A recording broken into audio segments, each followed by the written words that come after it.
¿Qué tal? Yo soy Ricardo Sepúlveda, alumno del TEC de Monterrey en el sexto semestre. Carlos, muchas gracias por recibirme. Quería hacerte unas preguntas que me surgieron durante la semana. Ricardo, pues mucho gusto, feliz de recibirte a ti y a todos los amigos del TEC de Monterrey y a sus órdenes. Sabemos que asegurar la educación de tus hijos es una prioridad, pero ¿qué tan pronto debería comenzar a planificarlo financieramente?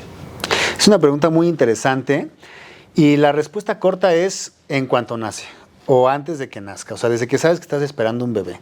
Porque los fondos de ahorro o los fondos de inversión con aseguradoras trabajan con el tiempo, trabajan con el interés compuesto, que es lo que Albert Einstein definía como la octava maravilla del mundo, ¿no? Dicen que el que lo entiende lo gana y el que no lo entiende lo paga.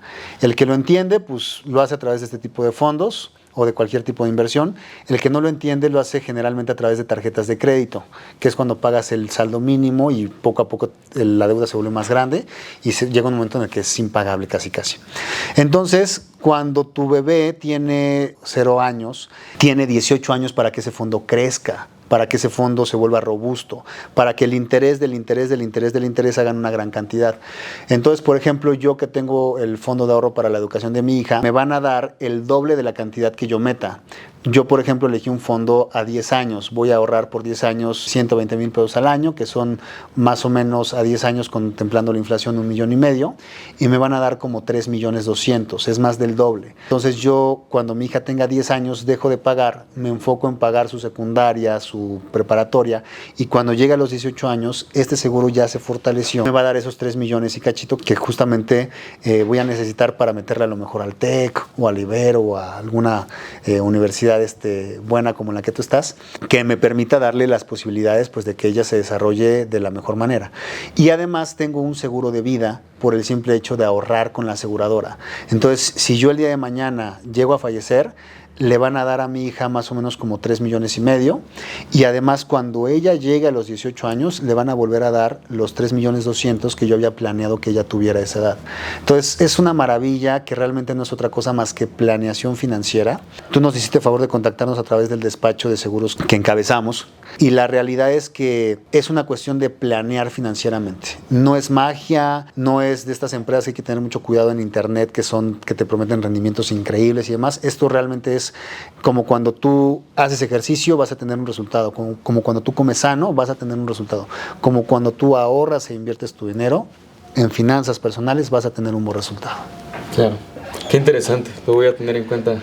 Tú que estás a buena edad, en cuanto tengas chance, ahorita a lo mejor hay que invertir en prepararse, a lo mejor hay que invertir en cursos, a lo mejor hay que invertir en otras cosas para que tú como persona te vuelvas más valioso. Y si tus ingresos lo permiten, puedes apartar una parte para un ahorro, alguna inversión, etcétera. Pero en este momento, por tu edad, que me platicabas que tienes 22 años, pues la verdad es que lo más importante ahorita es que tú como persona te fortalezcas, porque el activo más importante para ti va a ser tu tiempo, lo que haces con tu tiempo, y mientras más preparado estés, más dinero va a valer tu tiempo. Perfecto. La segunda, Carlos, he oído que los seguros educativos pueden cubrir incluso estudios universitarios en el extranjero. ¿Podrías explicarnos cómo funcionan estas coberturas y si realmente son tan flexibles como prometen, como dicen? Fíjate que lo más interesante de esto es que la aseguradora te va a dar a ti el dinero. Te van a depositar a la cuenta de Ricardo Sepúlveda X cantidad que sea la que corresponda al ahorro que tú hiciste. Si tú decides con ese dinero, por ejemplo, guardarlo otro ratito más en algún instrumento como CETES, por ejemplo, y ir pagando paso a paso la universidad año por año. También cuando tienes el dinero junto puedes negociar con las universidades y tienes mayor posibilidad de obtener buenos costos, etcétera. Y eso mismo pasa en el extranjero. Tú al final del día, si tienes el dinero ahí, ya son a lo que le llamamos happy problems. Son problemas felices. Tengo la lana, ¿cómo gestiono la mejor educación para mi hijo, mi hija, con 4 millones de pesos, ¿no? Por ejemplo. Sí. Entonces ya tú analizarás en qué escuela del extranjero y qué gastos se requieren para que tu hijo o tu hija esté ahí. Por ejemplo, si estás analizando que va a ir a una universidad en Estados Unidos y además de necesitar 500,000 pesos para la colegiatura, necesitas otros 200,000 pesos para gastos de vivienda, de comida, etcétera, entonces ya tendrás que contemplar eso dentro de tus gastos. Pero al final del día, tú vas a tener la lana ahí y ya tú decidirás cómo la ocupas. No se le entrega a la universidad, no se le entrega al TEC, no se le entrega al Ibero, no se le entrega a Harvard, por ejemplo. O sea, se te entrega a ti y tú decides cómo ocupas esa lana. Ah, está buenísimo eso, está perfecto. Ahora, muchos padres me dicen que dudan sobre cuánto dinero destinar a un seguro educativo. ¿Me podrías platicar qué factores deberían considerar para estimar la cantidad adecuada? Ok, mira, ahora te quiero regresar la pregunta. ¿Tú sabes más o menos cuánto pagan tus papás de forma mensual para que estés en el TEC? No sabría decirle. No lo tienes. No lo sé. Ok. ¿Anualmente o tienes alguna noción, alguna idea? Más o menos son 170,000 pesos el semestre. El semestre. Entonces, 170,000, ponle tú, lo redondamos a 200, serían 200 por semestre, y son 8 semestres. Son 8 semestres. 8 por 2 serían 16, 8 semestres por 200,000, pues serían más o menos como 1,600,000, ¿no? Más o menos, podemos redondearlo como 1,500,000. Entonces, la anualidad,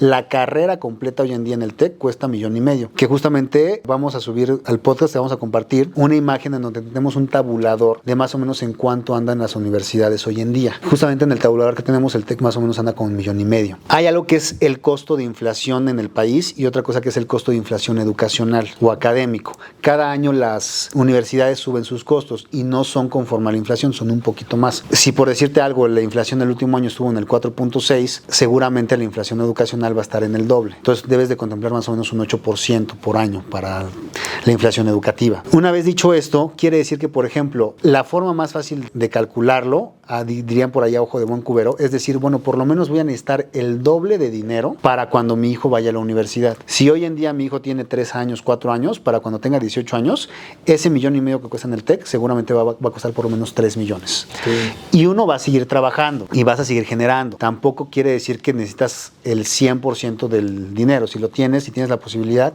pues qué mejor. Hay cosas que uno no quiere arriesgar. Yo tengo una bebé de 1 añito y medio.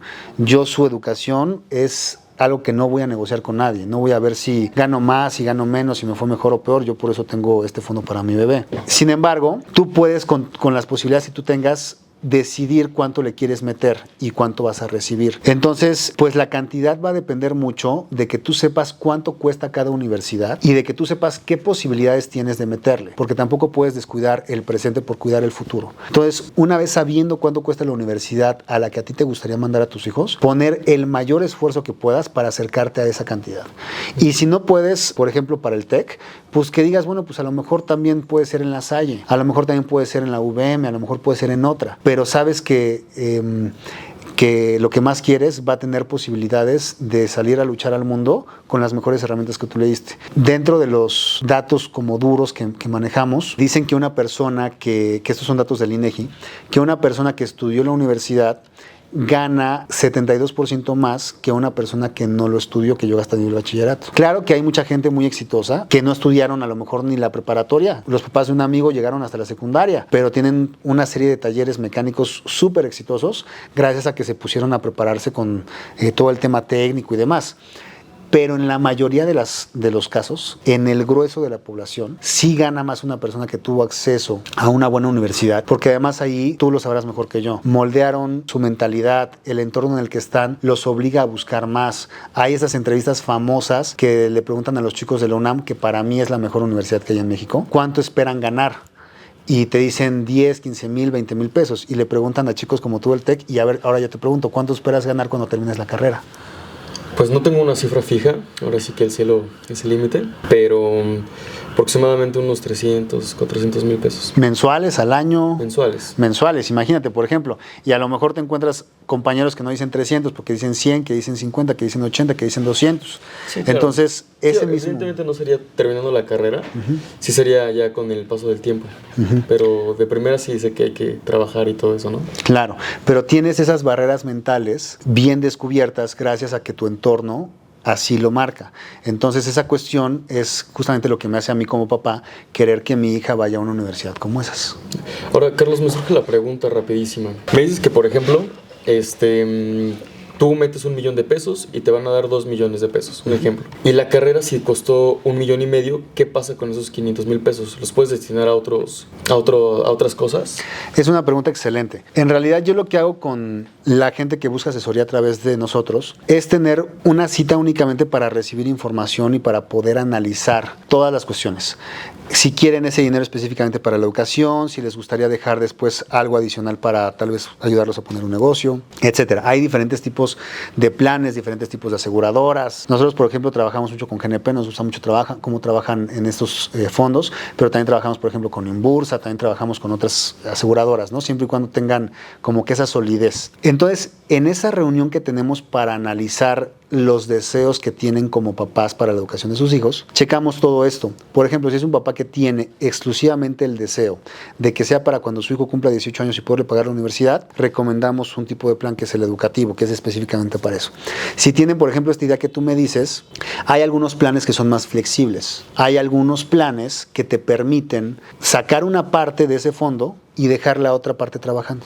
Entonces tú dices, voy a sacar 1 millón, 2 millones para la educación y voy a dejar otros 2 millones trabajando para que cuando mi hijo cumpla 25 años le pueda ayudar a poner un negocio.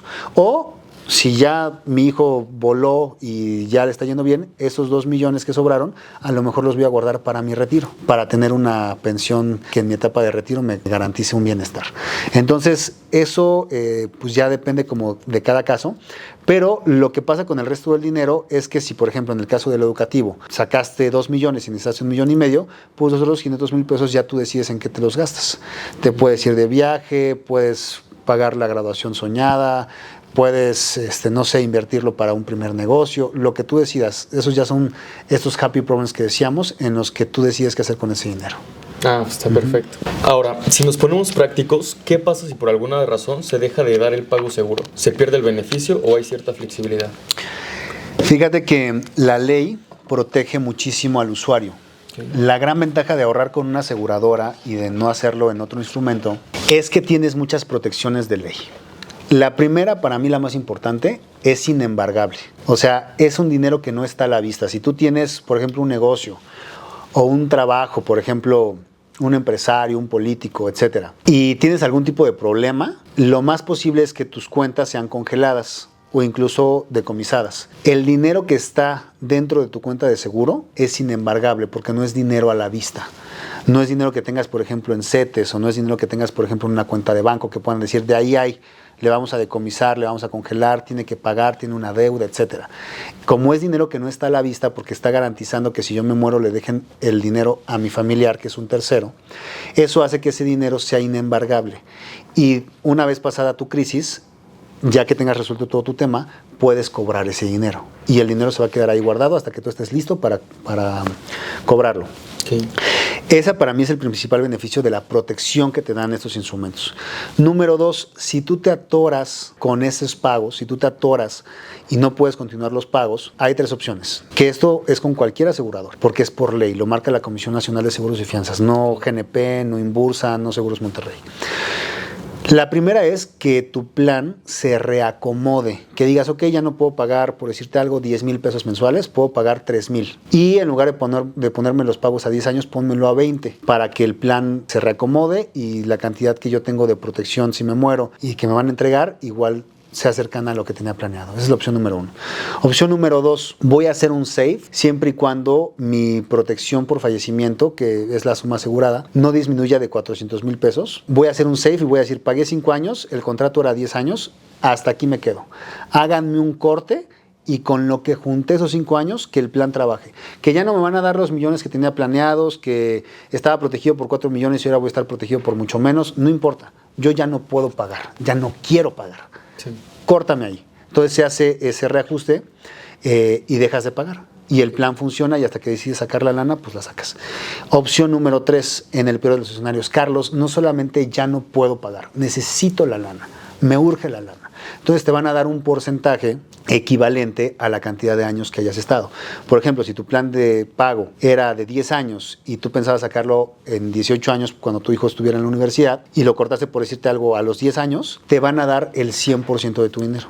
Te van a decir, juntaste 1,5 millones, te damos tu 1,5 millones, terminaste de pagar.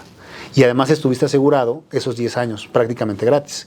O sea, si tuvieras muerto de aquí al año 5 o al año 10, pues ese seguro hubiera tomado una importancia durísima. Pero supongo que lo dejas de pagar antes y que necesitas la lana al año 5. Más o menos el porcentaje que te regresan es como del 50%. No sé, tenías 1 millón de pesos, te van a regresar 500,000. Lo más probable es que esa lana si no lo hubieras metido ahí, se te hubiera ido en cualquier cosa. Se te hubiera ido una vacación, se te hubiera ido en unos audífonos, se te hubiera ido en una computadora, Sí, en claro. invitar cuentas, comidas que a lo mejor no disfrutaste tanto y que para largo plazo a lo mejor viendo para atrás dices, híjole, ¿qué disfruté más? ¿Saber que mi hijo tuvo oportunidad de entrar a una buena escuela o la comida que le invité a la bola de amigos que tengo en la oficina o gente que de repente a la larga no te lo agradece tanto, ¿no? Sí, claro. Entonces, eso es lo que pasaría si no puedes pagar. La ventaja es que mientras más tiempo estuviste con el plan, pues más te dan. Si terminaste de pagarlo, por ejemplo, este ejemplo que ponemos a 10 años, pues te van a dar el 100% de tu lana, estuviste asegurado de forma gratuita y tuviste un instrumento formal de ahorro para juntar esa lana, que muchas veces yo creo que la parte más importante de estos planes,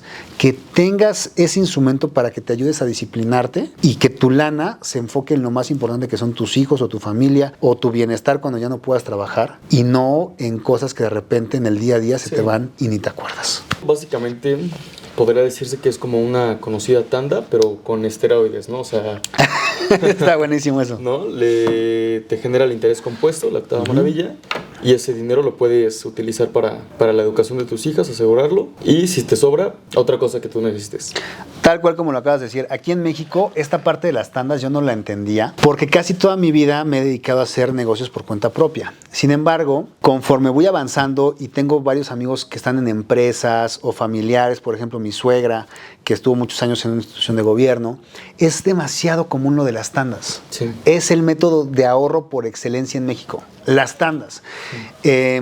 Y es la forma más insegura de invertir tu dinero.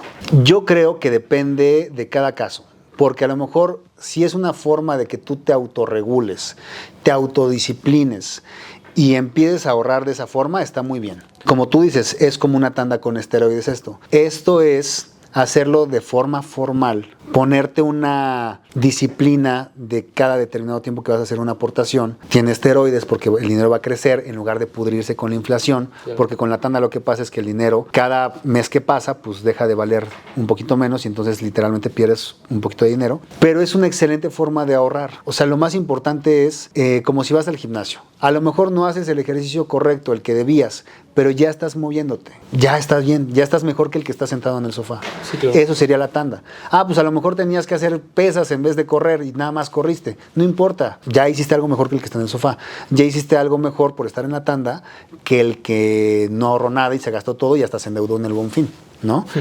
Sin embargo, si tienes la oportunidad de tener un entrenador en el gimnasio que te diga, oye, estos son los ejercicios que te convienen, basados en tu peso, basados en tu estatura, basados en tu edad, te recomiendo esto. Entonces vas a tener muchos mejores resultados si tienes la orientación de esa persona que se dedica a eso. Tu obligación no es dedicarte a eso. Tu obligación es, por ejemplo, si eres administrador, si eres programador en sistemas, si eres contador, enfocarte en tu carrera y ser un experto en eso para que tu tiempo valga más dinero. Y justamente asesorarte con alguien que se dedica a eso, a ver cómo puedes planear mejor tus finanzas para que tengas mejores resultados. Sin embargo, las tandas es como si fueras al gimnasio a hacer lo que fuera, ya estás mejor que el que está en el sofá, que es el que está gastando y derrochando y endeudándose. Y si tienes oportunidad pasar de esa parte desorganizada a hacerlo de una forma ordenada, pues qué mejor. Perfecto. Ahora, he escuchado que los planes de retiro ofrecen beneficios fiscales aquí en México. ¿Nos puedes decir cómo funcionan y si realmente ayudan a largo plazo? Claro, fíjate que los planes de retiro con aseguradoras están diseñados para eso, para que sean para el retiro, para el largo plazo. O sea, están diseñados para que los dejes muchísimos años. Hay quien le gusta compararlo con CETES y son instrumentos totalmente diferentes. CETES es para el corto y mediano plazo porque vas a tener un dinero ahí que en algún momento a largo plazo le vas a mochar.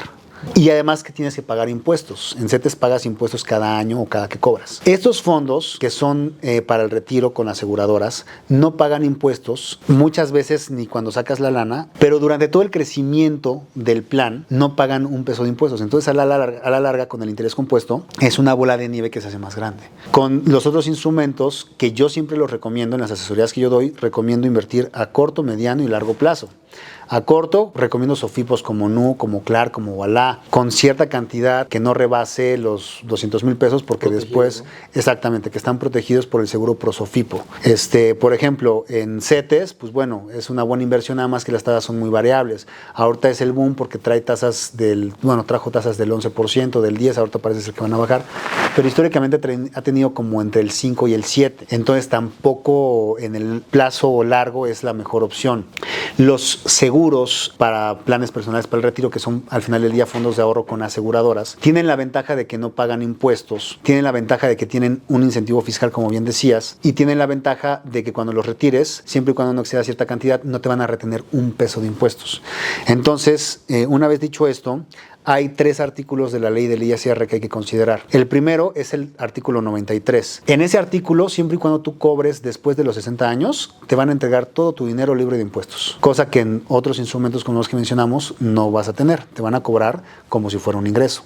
Artículo número 2, el artículo 151, que es el más famoso y el que yo más recomiendo en ciertas características. Por ejemplo, el 151 te permite deducir tu plan de ahorro. ¿Qué quiere decir? Que si tú eres un empleado que paga impuestos a través de retenciones que te hacen, tú al final del año puedes decirle al SAT, oye, ahorré para mi retiro 100,000 pesos, y el SAT más o menos en devoluciones te va a regresar 25 o 30 mil pesos. Es muy variado dependiendo de cada persona, de cada deducción, de muchas cosas que hay que considerar, pero puedes considerar que entre 20 y 30 mil pesos te van a regresar. Entonces es maravilloso porque, por decirte algo, en el plan que yo tengo, voy a ahorrar por 10 años 120 mil pesos, voy a juntar 1,5 millones y después de esos 10 años ya no vuelvo a pagar nada. Para mi edad de retiro voy a cobrar 11 millones y además lo voy a cobrar habiendo hecho deducible de impuestos cada año. Entonces, de esos 120 mil pesos, yo deduje un porcentaje importante. Entonces, el gobierno me ayudó a pagar ese plan y además 1,5 millones, cuando yo llegue a esta edad, se va a haber convertido en 11 millones. Ahora, por ejemplo, te quiero enseñar un ejercicio en la calculadora. Con estos planes, la ventaja no es solamente que te van a dar más dinero, ni que vas a tener un instrumento formal de ahorro. Estos planes están diseñados para el retiro. Son instrumentos para el retiro. Entonces, por ejemplo, de esos 11 millones, le voy a poner 11 millones 200. De esos 11 millones 200 que yo voy a recibir, yo no los quiero recibir de jalón. O sea, yo no quiero que me den los 11 millones. ¿Para qué me los gasto así? Yo lo que quiero es dividirlos para que me den mensualidades. Yo lo que quiero es que me vayan dando una mensualidad digna para que yo pueda solventar mis gastos. Por ejemplo, si yo a los 65 lo cobro y quiero llegar hasta los 80 años, lo divido entre 15 años. Cada año me estarían dando 746 mil pesos. Esto entre 12 meses me garantiza una pensión de 62 mil pesos. Pero ¿qué pasa? Y por eso ahí viene la parte más interesante de esos planes de retiro. ¿Qué pasa si yo no me moría a los 80 años? La parte interesante es que la aseguradora con esos 11 millones 200 que yo tenía, saca 700 mil pesos cada año para darme 62 mil pesos mensuales. Pero el resto del dinero se queda trabajando, se queda generando más dinero. Y ya estás hablando de que está generando sobre 11 millones. Sí. En este caso, si le quitamos 700, del primer año se queda trabajando con 10 millones y medio. Entonces, esto es buenísimo porque la pensión que yo tenía pensada que me durara a los 80, si no me moría a los 80 y me moría a los 85, 90, 88, 92, lo más probable es que esa pensión todavía siga vigente porque se sigue trabajando. Entonces, tú decides qué cantidad quieres recibir. Por ejemplo, yo dije ahorita 62 mil pesos mensuales porque dividí eso entre 15 años. Tú puedes decir, yo quiero 100 mil y a lo mejor te dura un poquito menos. O yo quiero 50 mil. Y sabes que te va a durar todavía un poquito más. Entonces, esa es la gran ventaja de planear financieramente.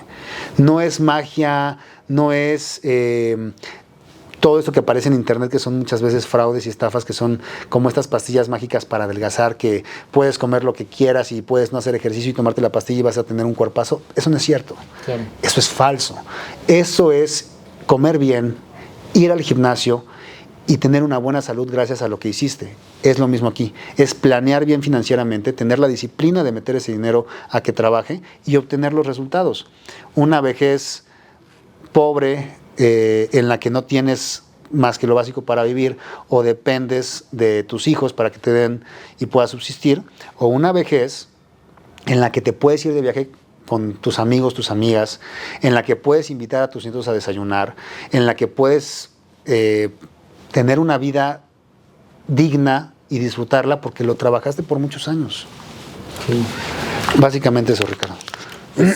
Muchas gracias, licenciado Carlos. La verdad es que me gusta mucho aprender de gente como usted que sabe. Muchas gracias. Le agradezco la entrevista, el tiempo, y pues nos estaremos viendo seguramente próximamente. Estoy a tus órdenes, Ricardo. Háblame de tú, por favor. No estoy tan viejo todavía, pero me dio mucho gusto. Felicidades por esta iniciativa. Muchos chavos de tu edad, pues la verdad es que no andan todavía en esos temas. Entonces, qué padre que tú, a punto de iniciar, me imagino, tu trayectoria laboral, ya estés pensando en esto. Felicidades y pues ya estamos a la orden. Gracias, muchas gracias.